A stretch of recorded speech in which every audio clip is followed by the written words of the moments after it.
My name is Yesebs and this is my first official tech review. So I'll be giving you guys a non-sponsored review of the Zephyrus G14, the 2025 model, after 1 to 2 weeks of owning it.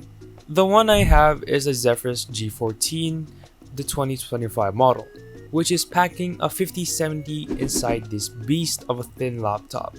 It fits perfectly in all the backpacks I own, and ever since owning it, I've been bringing it to school or to wherever I go. So before I start, the price for this is currently in the range of $2,500 to $3,000, and in my local currency it's actually in the range of $170k to $190k, so it's very expensive. So let's start. So first thing you can obviously notice is that it doesn't really scream, "Hey, I'm a gaming laptop," right? Until you get to know the unit itself. It really feels solid as the laptop is made of aluminum alloy. It's very clean looking, and the vent is under and behind the laptop, so you can actually see that they really focused on the looks and the cleanliness of the laptop. It really feels premium, like a MacBook. It's like I'm holding a MacBook but Windows. So the keyboard itself is very sturdy. Not really much of a flex unless you push it down really hard to the point it's gonna break, probably. So here is a keyboard sound test.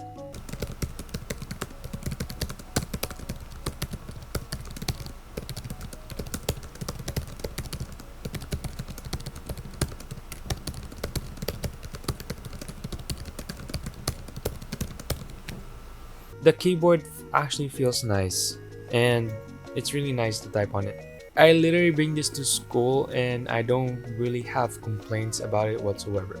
So anyways, let's move on to the trackpad. Trackpad is very smooth, but the thing that turns me off is that you can only click at the bottom area of the trackpad and not anywhere else. But though you can tap but not click. But overall experience with the trackpad, it's nice. Overall, it's nice. So next is the camera and mic. So I'm gonna just let this video of me play. So this is the mic and the camera of the G14. In some areas, the camera quality will actually look good. In some areas, it's not. Like for example, I'm in a dark area, and I'm gonna show you guys a footage of me in a lighter area or somewhere with sunlight. It actually looks better. I think the mic it sounds decent enough. Let's say for example, if you're in an online conference and you don't have a mic, it's actually appropriate. So on. Overall, I would rate it an 8 out of 10 for both camera and the mic. It's actually good. It's very nice. So that's basically what the external features are. So before we move on to the other aspects of the laptop, I just want to point it out there that the laptop isn't actually 14 inches like what they claim in the website. It's actually around 12 to 13 inch. So I'm just gonna put it out there. Anyways, enough with the build. Let's go to the ports. So on the left side of the laptop, we have the charging port, the HDMI 2.1 port, USB Type-C, and fun fact about this USB Type-Cs is that they support DisplayPort and power delivery up to 100 watts. So you can charge it with any Type-C cord you have, but make sure that it can supply 100 watts and don't expect that you can play on it. And then finally, your generic USB-A.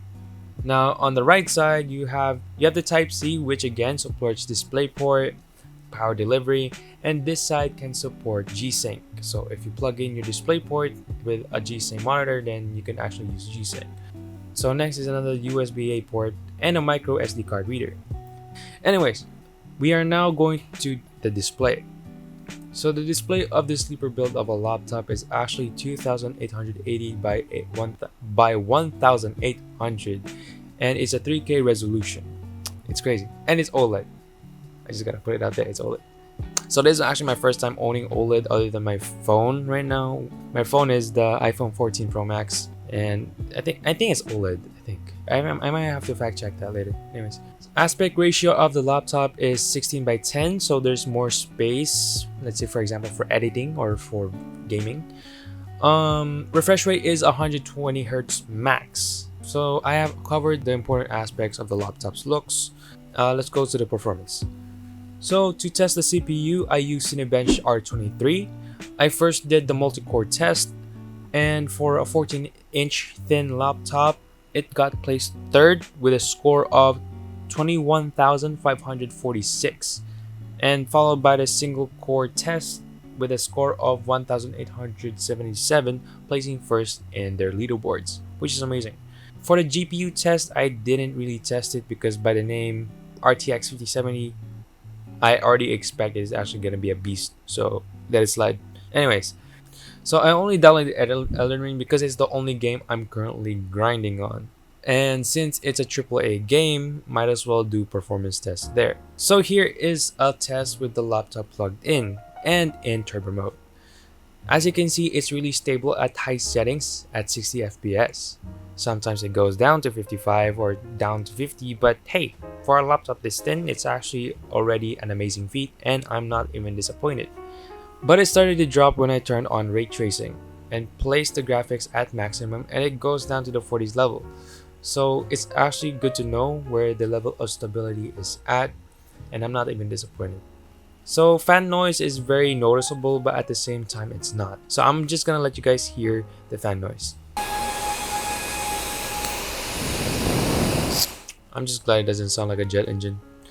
Let's get to battery. I feel like this is where people are mostly skeptical about, because this is a gaming laptop and most gaming laptops die quick or run out of battery quick. So I brought this with me to school and I used it around 2 p.m. I did some schoolworks, streamed some videos, and also played Bloons TD. Playing Bloons was very smooth, there wasn't any lag or delay, but it was a very nice and a pleasant gameplay. And the battery didn't actually go down a lot, which is also nice. I also brought this with me in a cat cafe with my girlfriend because we were studying for our finals, and it just surprised to me that how quiet this laptop is when you put it on silent and in eco mode. So it's nice. So along with the box came two different sets of chargers. We have the 200 watts and the 100 watts. So I tested both chargers to see how long they could charge the laptop back from 0 to 100%. Here they are side by side. So we have the 200 Hz at the left and the 100 Hz to the right.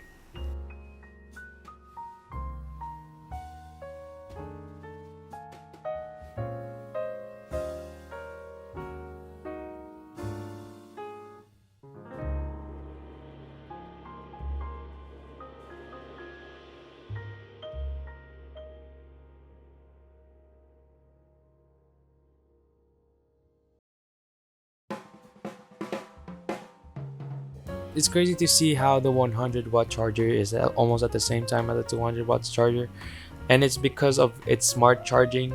I don't know what it does, all I know is just there. Final part of the video, overall recommendations. It's worth it. For me, it's worth it. This is a sleeper build of a laptop, gaming laptop.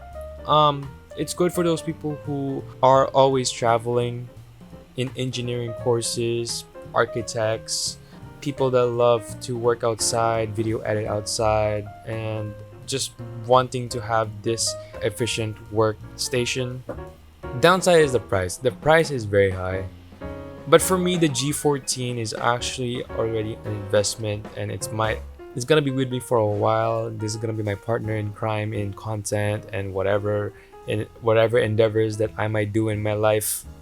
So yeah, I guess that's it for this video, and if you like this video, please like and subscribe. And I place a lot of effort to make it more informative and to make it more fun to watch, probably. My goal is to hit 1 million subscribers doing the things I love, and doing this is one of them. So yeah, anyways, stay blessed and take care.